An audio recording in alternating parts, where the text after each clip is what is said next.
I know a lot of people will be listening and maybe watching this episode, and some of them might not really know what exactly it feels like to leave your home, to see someone you know being shot dead right there.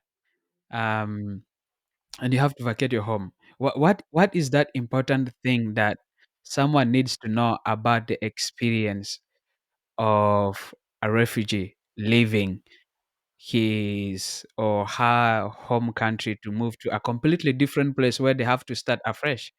Because I feel that sometimes the issues of refugees end up just being numbers that people just look at. But as we have heard from you, there's huge story. There's a story not just of you, of those around you and so forth, that is weaved in your refugee experience that people often don't get to see. They only just get to see the numbers. Oh yeah, I think there's really so much that people need to understand about the life of being a refugee.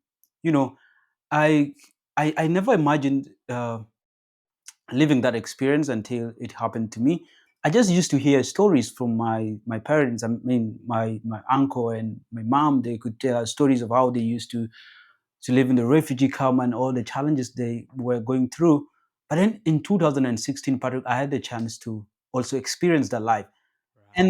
and it's a very really uh, traumatizing life. It's so bad, and I feel that we shouldn't just look at these people as maybe displaced persons and just like people who don't have the time to stay in their home country or what.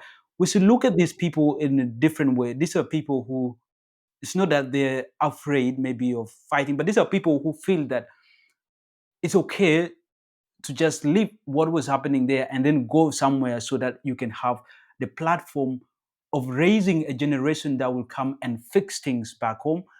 We should look at such people as uh, people who are not just like scared maybe of building up their where they're coming from, but just really being forced, like people who are being forced to go. It's not just their own interest that they really want to leave their own country. If anyone ever comes to me and asks you that you want to leave your own country, I wouldn't accept that. But it is a kind of forced life, right? You have the experience, like you probably, different refugees have different stories.